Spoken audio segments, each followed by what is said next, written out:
여러분 안녕하십니까. 잘난 척하는 욱군입니다. 예, 이제 본격적인 가을이 됐습니다. 건강에 유의하시고요. 예, 요즘에 이제 제 동영상을 보시는 분들이 상당히 늘어나서 이제 댓글도 많이 달리고 있는데, 예, 댓글 달아주시는 분들께 일단 감사의 말씀드리고요.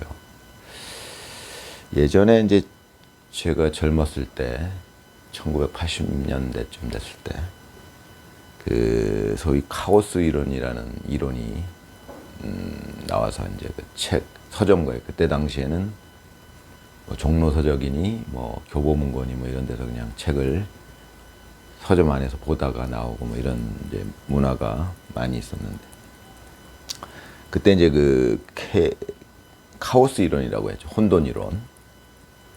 예, 북경에서 나비가 날면 어디 저쪽 지구 반대편에서 태풍이 일어날 수 있다. 그런 얘기였는데, 제가 살아보니까 뭐 저는 그 책을, 저는 원래 이제 좀 무식해가지고 책을 잘 안 읽어요. 근데 제가 이제 그 책이 하도 유명하길래 서점에 가서 이렇게 얼핏 이렇게 머릿말 정도, 이렇게 앞에 몇 장 정도를 읽었던 기억이 나는데, 살아보니까 뭐 대충 그 이론이 꼭 제가 안 읽었어도 뭐 이해가 되는 부분이 있습니다. 그러니까 이제 지금 생각해 보면은 북경에 나비가 날았으면은 그것이 반드시 저 반대편에서 태풍으로 연결된다라는 얘기가 아니죠. 예, 정말 어떤 경우에는 연쇄작용을 통해서 그 작은 나비의 날개짓 하나가 저 반대편에서 큰 변화를, 이제 그 태풍과도 같은 큰 변화를 일으킬 수도 있다. 그런 얘기인데, 제가 이해하기로는 그렇게 이해했습니다. 뭐 제 이해가 잘못됐을 수도 있고요. 뭐 그런 얘기인데, 제가 왜 이런 말씀을 드리냐면, 저는 이제 이 영상을 이제 한 1년 남짓 전부터 이렇게 어느 정도 대략적인 계획을 갖고 찍어 나가고 있는데, 네, 여러분들이 이제 댓글을 남겨주시니까 제 영상의 방향이 조금씩 바뀌어요. 예, 지금도 이제 그런 댓글을 보고서 제가 이제 이 영상에서 말씀드리는 내용들이 이제 좀 방향이 바뀌죠. 그럼 얘가 이제 어디로 갈까요? 예, 대략적인 제가 이제 목적지를 정해놨으니까 그쪽으로 가려고 하겠죠. 그렇지만 모르죠. 이렇게 이제 여러분들이 댓글을 남겨주시면, 자, 어떻게 보면은 이제 여러분들이 이 영상의 방향에 영향을 주시는 거죠. 예, 그래서 아무튼 요즘에 댓글이 많이 달리고 있어서 제가 가능한 한 다 읽어보고, 이렇게 이제 답글을 다 달아드리지는 않지만, 이렇게 제가 이제 읽은 그 댓글에 대해서 이제 이렇게 말씀을 드리려고 합니다. 예, 잘 읽어보고 있고요. 예, 감사드립니다. 스포츠 이론이라는 거 제가 이제 전에도 다 말씀드렸던 부분인데, 지금 저는 이제 사실 탁구 이론이라고 제 영상을 찍으면서 말씀드리고 있는데, 사실은 지금까지 탁구는 그렇게 뭐 이론이랄 것도 없어요, 어떻게 보면. 그럼 다른 스포츠는 어떨까요? 전에도 한번 말씀드렸지만, 지금 스포츠 중에서 가장 이론이 발전되어 있는 스포츠가 있다면 뭘까요? 제 생각에는 말입니다. 미국의 이제 야구, 프로야구의 이론이 많이 이론이 있죠. 그리고 제가 생각할 적에 가장 이론이 만약에 발전했다면 그건 골프가 아닌가, 이제 그런 생각을 해요. 골프 이론 많이 있죠. 탁구 이론 뭐 따로 뭐 특별히 없죠. 예. 그러면 제가 생각해 봤을 때, 그러면 제일 많이 발전한 골프나 그러니까 야구가 다른 스포츠에 비해서 이 이론이 발전한 이유에 대해서 저는 그렇게 생각합니다. 뭐 미국이란 나라 자체가 좀 큰 나라이고, 또 뭐 세계 문화를 선도하는 면이 있기 때문에, 그 나라에서 유행하는 스포츠가 좀 이론이 많이 발전하게 되고, 많이 거기에 자본이 몰리게 되고, 자본이 많이 몰리죠. 골프 같은 거 뭐 우승하면 몇백만 불씩 주고 그러니까, 예, 이론이 발전할 수 있겠죠. 탁구는 그렇지 못하죠. 지금 중국이 최강국인데, 아직 뭐, 탁구에 그렇게 자본이 몰리지 않았죠. 이제 그런 측면 때문에 뭐 다른 스포츠들도 마찬가지고요. 뭐 이론적인 측면이 그렇게 뭐 많이 발전하지 못했습니다. 그러면 제가 보기에는 골프 정도가 가장 발전된, 이제 이론이 가장 발전된 스포츠인데, 그러면 그 이론을 제가 봤을 적에는 이 머리 좋은 잘난 척하는 웃군이 봤을 적에 골프 이론은 어디까지 갔을까요? 예, 제가 보기엔 뭐 그냥 그것도 뭐 별 볼 일 없습니다. 이제 골프 이론 중에 뭐 이제 제가 들었던 이론이 뭐 이제 스윙 스피드가 이렇게 이제 사람이 스윙을 했을 때 그 이 골프 공에 맞을 때 헤드 스피드가 가장 빨라져야 되는 거 아니냐 뭐 이런 이론들인데, 예, 제가 보기엔 뭐 정말 유치한 수준이고요. 제가 말씀드렸던 예를 들자면 탁구에서 그 공과 이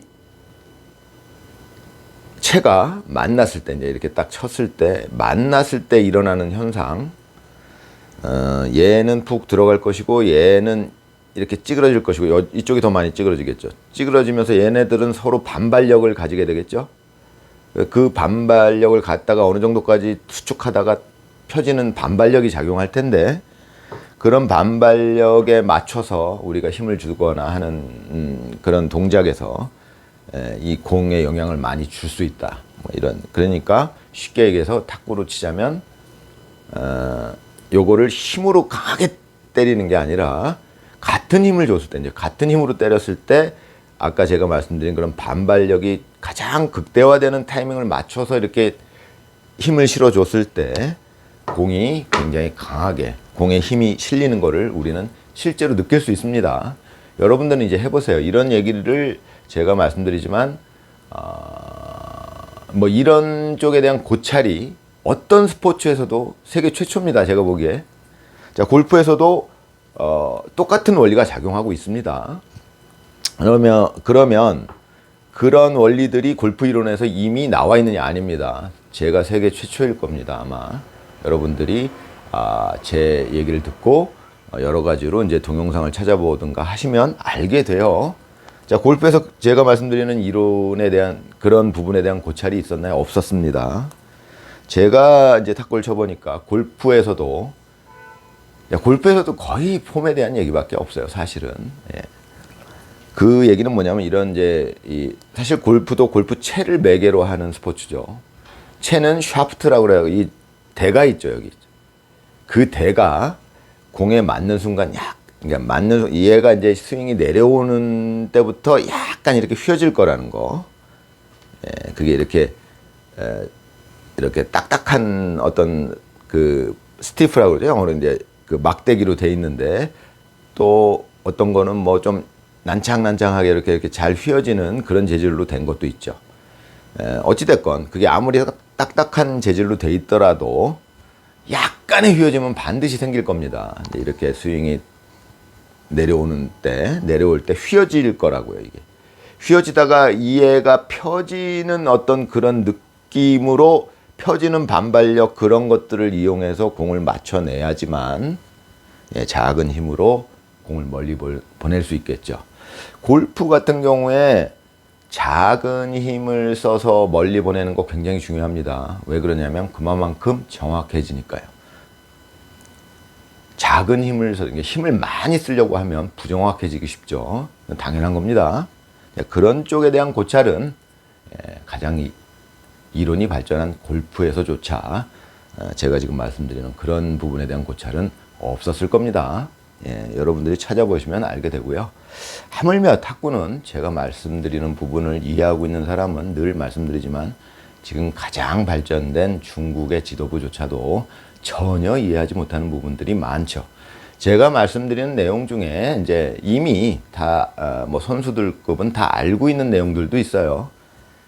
뭐 그런 내용들도 제가 말씀을 드리지만 그거 외에 이건 뭐 전 세계에서 제가 최초로 말씀드리는 거다라는 부분들은 거의 맞을 겁니다. 여러분들이 보시면 아시고요. 여러분들이 이제 뭐 저는 이제 그렇게 생각하죠. 제 영상을 먼저 이렇게 보시는 분들, 지금 현재 보고 계신 분들은 어느 정도 이해가 되니까 보시겠죠. 전혀 이해가 되지도 않는데 이 5,000원짜리 다이소에서 사다 놓은 이 아무 어그로도 없는 이 영상 자체가 진짜 정말 그냥 핸드폰 놓고서 찍는 이 영상을 그냥 정말 이 5,000원짜리 보드에다가 이게 써가면서 잘 보이지도 않는, 제가 잘 알고 있죠. 그런 내용들을 보시는 분들은 당연히 뭔가 이해가 가기 때문에, 뭔가 공감이 되기 때문에 보시는 거라 저는 그렇게 생각하고 있습니다. 그건 당연한 거죠. 뭐 이제 제가 이렇게 느끼기로는 제 영상을 보시는 분들 중에 제 연배, 그러니까 저랑 비슷한 연배인 분들이 많을 거라고 생각합니다. 그건 당연한 얘기일 수도 있는데, 사람이 나이를 먹다 보면 알게 되는 것들이 있죠. 이제 저는 이제 그거를 이제 어느 정도 예상을 하고 찍었죠. 제가 말씀드리는 내용 자체가 정말 요즘 말로 찐이라면, 정말 진짜라면, 뭐 당연히 보시는 분이 생길 거라고 저는 생각했습니다. 제가 무슨 사기꾼이라면 금방 탄로가 나겠죠. 그렇지만 이제 이해하시는 분들은 이해하실 거라고 저는 생각합니다. 이제 저도 오래 살아봤기 때문에 젊었을 땐 몰랐다는 얘기죠. 저도 이 머리 좋은 웃군도 20대, 30대 때 이제 40대까지도 몰랐던 것들이 많죠. 제 연세 되신 분들은, 제 연세 이상 되신 분들은 저의 이런 얘기를 아마 많이 공감하실 거라고 생각하고요. 당연히 그렇기 때문에 아무리 이렇게 조악한 화면으로 이렇게 막 진짜 그런 영상인데도 불구하고 많은 분들이 이제 봐주시기 시작했다는 거, 그건 뭐 이제 저는 개인적으로는 당연히 예측했던 일이고요. 뭐 내용이 워낙에 찐이기 때문에, 요즘 말로 찐이기 때문에 이제 당연히 그럴 것이라고 생각을 했고요. 앞으로 그런 분들은 점점 더 늘어날 것이다. 그러니까 이제 제가 이제 예전에도 말씀드렸지만 이 탁구는 제가 쳐본 결과 인류가 만든 가장 지적인 게임이 아니냐. 저는 이제 그렇게 생각을 하는데, 한 5, 6년 전인가요? 7, 8년 전인가요? 벌써 그렇게 됐겠죠. 알파고가 이제 바둑의 이세돌을 이기고, 그 다음부터는 이제 인공지능이 전부 이제 프로 바둑 기사를 다 이겨버리니까, 그 전까지는 바둑이 세계에서 가장 인류가 만든 가장 지적인 게임이다라는 타이틀을 가지고 있었습니다. 그런데 저는 뭐 그 이후에 그러면 이제 인류의 자존심이 무너졌죠. 근데 그런 뭐 인류가 바둑에서 기계가, 그러니까 뭐 인공지능 따위가, 컴퓨터가 인간을 이기기에는 뭐 아직 멀었다 그러던 시절이 있었어요. 저 젊었을 때. 근데 뭐 이제 불과 얼마 되지 않아서 인공지능이 인간의 능력을 앞서버렸죠. 바둑이 사실은 제가 보는 관점에서, 이 머리 좋은 웃군이 보는 관점에서 바둑은 그다지 뭐 이렇게 지적인 게임은 아닙니다. 그것은 왜 그런 얘기를 하느냐, 제가 이거 예전에도 말씀드렸는데, 바둑이라는 거는 381칸이에요. 칸수가. 그걸 흑백으로 나눠서 이제 이렇게 번갈아 가면서 뒀을 때 그건 경우의 수가 나옵니다. 뭐 저는 수학을 못하니까 그걸 계산할 능력은 없지만, 이 머리 좋은 웃구는 대충 한 개 지어진 어느 정도 숫자가 나온다는 건 알고 있죠. 그 숫자가 물론 커요. 뭐 예를 들어서 뭐 몇 조는 넘어갈 거예요. 그럼 몇 경, 그것도 넘어갈 수도 있죠. 그럼 그래봐야 경 단위를 넘어가서 다음에 해다. 뭐 그거 이상 그렇게 많이 넘어가지 않을 겁니다. 대충 그거 계산해 보면. 그럼 그래봐야 큰 숫자이긴 하지만 한 개 지어지는 어떤 경우의 수가 한정이 지어지는 거예요. 아무리 무한한 경우의 수가 생기는 게 아니다, 이런 얘기입니다. 제 아무리 큰 수라 할지라도 제가 보기엔 뭐 해가 넘어갈까요, 과연? 해 다음 단위 정도에서 갇혀 있지 않을까, 경우의 수 자체가. 그런 게임을 저는 그렇게 지금까지 인류가 이제 많이 발전을 못했었기 때문에 스스로 이제 그런 게임조차도 굉장히 지적인 게임이다라고 생각을 했었겠죠. 근데 어찌됐건 이제 그거는 벌써 끝나버렸고요. 이제 자존심이 무너졌다라고 하는데, 저는 이제 그렇게 말씀드리죠. 그렇게 생각하실 필요 없습니다. 탁구라는 게임이 있지 않느냐. 그럼 탁구가 지적이다라고 얘기하는 거, 자, 그런 식으로 접근해 봅시다. 탁구는 말이죠. 만약에 인류가 이제 로봇을 만들어서 인공지능을 장착시켜서 인간보다 더 탁구를 잘 치게 만드는 로봇을 만드는데 얼마나 걸릴까요? 제가 보기엔 그거 상당히 오래 걸릴 겁니다. 영원히 못 만들지도 몰라요. 그 정도로 탁구는 지적인 게임입니다. 뭐 말씀드리겠지만 일단은 그런 이제 로봇을 만들어서 그런 거를 하기 위해서는 이제 로봇을 만드는데 뭐 팔만 예전에 뭐 그런 광고 동영상 티모볼인가 그런 광고 동영상이 있었는데 로봇 팔만 길게 있는 그런 로봇 팔에다가 이제 이렇게 탁구채를 주어줘 갖고 그것도 그렇게 만들어도 지금 절대 인간은 이길 수 없고요. 그 이제 광고니까 이제 그때 티모볼이 뭐 지는 뭐 비슷한 내용이었던 것 같은데 그런 일은 아직 일어날 수 없고요. 그러면 이제 그 공정하게 하기 위해서 그 인간을 닮은 모습으로 이렇게 로봇을 만들어야 되는데 뭐 팔 길이도 이제 어느 정도 한계를 둬야죠. 뭐 팔이 너무 길다든가 그러면 이제 불공정해지니까요. 그러면 인간적인 어떤 로봇을 만들어서 거기에 인공적인 지능을 장착해서 이제 얘가 움직이게 만드는데 얘가 탁구를 치려면 우선 탁구공이 날아올 때 정보를 분석해야겠죠. 우리 인간들은 이미 하고 있는 일이에요. 탁구공이 날아오고 있어요. 우리가 라켓을 자 회전이 얼만큼 먹어 있고 뭐 이런 것을 라켓을 예를 들어서 이대로 갖다 대면 이게 하늘로 치솟을 것이다. 우리는 미리 예측을 하게 되는 거예요. 우리가 그렇게 이제 해가지고 탁구를 치게 되는데 로봇을 만들어 갖고 그걸 인간의 능력을 넘어서게 하겠다. 굉장히 어려워지는 이유가 뭐냐면 우선 처리해야 될 정보의 양이 너무 많아요. 공이 날아오고 있다. 얘 스피드 계산해야죠. 그 정도는 뭐 인공지능이 얼마든지 할 수 있을 거예요, 지금. 그런데 문제는 시간이 굉장히 짧아요. 그러니까 단위 시간당 처리해야 될 정보의 양이라는 개념이 생기겠죠. 바둑은 말이죠. 한 수 두는데 한 뭐 10분 정도 생각해도 돼요. 그거는 예를 들어서 기계로서는 인공지능으로서는 너무나 많은 시간이죠. 그런데 그 시간을 막 0.1초, 0.01초로 제한한다면 인공지능도 버버될 수밖에 없죠. 탁구는 말이죠. 굉장히 짧은 시간에 여러 가지 정보를 처리해야 되기 때문에 처리해야 될 정보량이 굉장히 많아요. 거기에 회전만 있느냐? 스피드 있죠. 회전의 양을 처리해야죠. 그런데 이제 제가 전에도 말씀드렸지만 지금까지 그 뭐 선수들이 이제 선수들을 말씀드리는 이유는 탁구를 가장 지금 잘 치고 있는 사람들을 얘기하는 겁니다. 탁구에 대해서 가장 이해도가 높을 것이다라고 추측하는 집단이 선수들이니까요. 그럼 그런 이해도가 높은 선수들이 제가 말씀드렸던 이 공이 날아올 때 처리해야 될 정보 중에 뭐가 있느냐? 회전 있죠, 당연히. 회전의 방향 있죠. 회전이 어느 방향으로 먹어 있느냐? 근데 뭐 스피드가 어느 정도로 날아오고 있느냐? 그 다음에 거기까지는 아마 우리 그 선수 출신들이 이제 생각을 했겠죠. 그렇지만 또 처리해야 될 정보가 있어요. 뭐가 있을까요? 얘가 진동이 어떤 형태로 먹어 있느냐? 이렇게 먹어 있느냐? 이렇게 먹어 있느냐? 진동의 방향은 얼마만큼 이렇게 움직이고 있느냐? 이걸 다 처리해야 됩니다. 안 그러고서 이 라켓을 갖다 대면 이게 걸리거나 나가거나 확률이 너무 높아요. 그럼 실점이죠. 예. 그래서 단위 시간당 아주 짧은 시간에 처리해야 될 정보의 양이 너무 많다는 거예요. 그렇기 때문에 자 그것은 이제 지적인 거죠. 그러니까 컴퓨터가 그거를 해내려면 아직 멀었다는 얘기죠. 인공지능이. 그 다음에 이제 또 한 가지 생각하셔야 될 부분이 이 머리 좋은 웃근이 말씀드리지만 우리 인간은 그러면 어떻게 하고 있느냐? 지금 제가 말씀드린 대로 이 공이 날아올 때 우리가 그러면 이 육안으로 이 공을 보고 이 스피드를 계산하고 이 회전의 양을 계산하고 이 진동을 계산하고 그러고 있는 지금까지 전에도 아까도 말씀드렸지만은 인간은 여기에 진동이라는 요소가 있다는 것조차 모르고 있었어요. 제가 말씀드리기 전까지. 그런데 그걸 육안으로 보고 우리가 이걸 판단해서 넘기고 있었느냐? 그렇지 않습니다. 인간은 느낌이라는 게 있어요. 그건 인공지능이 가지고 있지 않은 겁니다. 어떻게 보면 지적인 영역을 벗어나 있죠. 느낌이라는 부분. 예.